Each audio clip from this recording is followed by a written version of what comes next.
শাড়িটা তো হজবজ করে পরে নিয়েছি, এবার শুধু ভালো ভালো করে বলতে পারলেই হয়। মা প্লিজ দেখো যেন আমি বলে দিতে পারি। আর দীপাবলিতে তো নাও করতে পারবে না, বলেই দেবো। যাই।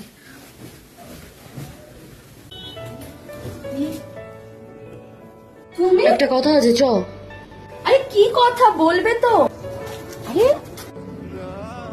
বিয়ের কথা কিছু ভাবলি? তুমি বিয়ের কথা বলার জন্য আমাকে ছাদে নিয়ে আসছো? আরে বল না। কিছুই তো ভাবিনি, কি আবার ভাববো? না, দূরে বিয়ে করলে তো দেখ, তুই মা বাবাকে ছাড়া থাকতে পারবি না, তার মধ্যে তুই মা বাবাকে ছাড়া কিছুই পারিস না, তাই কাছেই বিয়েটা কর। কাছে এখন আমি ছেলে পাবো কোথায় শুনি? এখানে কি ছেলে তোর সামনেই আছে। মানে? না, আমি বলতে চাইছি তুই প্রত্যেকটা দীপাবলি আমার সাথে কাটাবি। আমি তো কবে থেকেই চাইছি, কিন্তু সামনে আমার উচ্চ মাধ্যমিকের পরীক্ষা, তুমি ডিস্টার্ব করবে না বলো? না, একদমই না।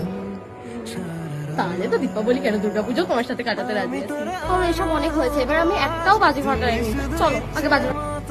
আরে ধরো তুমি এসে দেখো। শেষ হয়ে গেছে তারাবাতিটা, ছাড়।